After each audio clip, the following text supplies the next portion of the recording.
Menjelang masa purna, Kepala Disdikbud Kota Probolinggo kesandung kasus korupsi Bosda.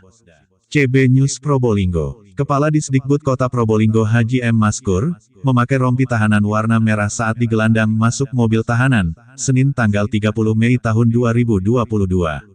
Kepala Dinas Pendidikan dan Kebudayaan Kota Probolinggo Haji M. Maskur tak bisa menikmati masa pensiun dengan santai, pasalnya, di ujung karir sebagai abdi negara pada Agustus mendatang, kesandung kasus, setelah ditetapkan sebagai tersangka oleh Kejari Kota Probolinggo. Maskur jadi tersangka kasus dugaan penyalahgunaan dana bantuan operasional sekolah daerah, Bosda SD SMP Kota Probolinggo tahun 2020, juga menetapkan 3 tersangka yang lain.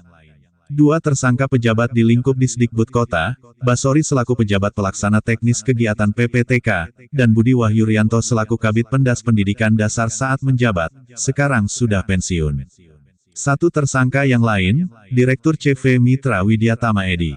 Sebelum ditahan, 4 tersangka itu menjalani pemeriksaan sekitar 7,5 jam, sejak sekitar pukul 11 hingga pukul 18.30.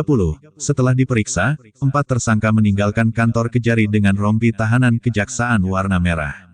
Nampak Maskur dan Basori masih mengenakan baju keki dirangkapi rompi tahanan, sementara Budi nampak pakai baju biru, sedangkan Edi mengenakan kemeja kotak warna merah celana jeans. Dari kejaksaan, keempat tersangka langsung naik mobil tahanan Kejari Kota Probolinggo. Mereka dibawa ke Lapas Probolinggo sebagai tahanan titipan. Kejari Kota Probolinggo Hartono, sesuai penetapan dan penahanan para tersangka langsung menggelar press release, dugaan korupsi atas penyalahgunaan dana Bosda di Kota Probolinggo untuk SD SMP tahun 2020, sudah dilakukan penyelidikan dan penyidikan. Dari hasil penyidikan, pihaknya mengamankan sejumlah barang bukti hingga menetapkan 4 tersangka. Selain itu, kami amankan barang bukti, kami juga tetapkan 4 tersangka, setelah dilakukan pemeriksaan pada para tersangka, kami lakukan penahanan terhadap keempat tersangka, jelas Kejari.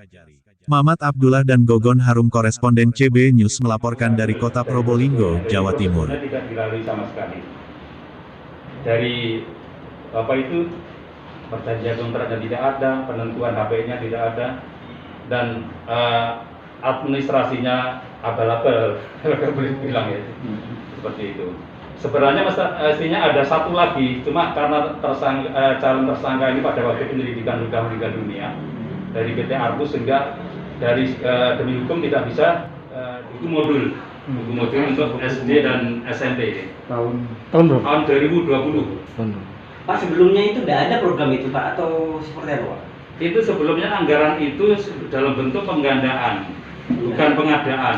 Penggandaan, ya. Harusnya itu diserahkan masing-masing sekolah.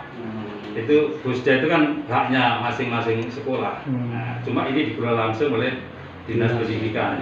Nah, tanpa lelang dan sebagainya. Dari media cetak maupun elektronik yang berbahagia. Pertama-tama, marilah kita panjatkan puji syukur kepada Tuhan Yang Maha Allah Ta'ala karena atas rahmat dan hidayahnya sehingga kita masih sedang bertemu di tempat ini dalam keadaan sehat walafiat tanpa apa-apa. Sebelumnya mohon maaf, terima kasih masih setia menunggu meskipun sudah agak malam ya.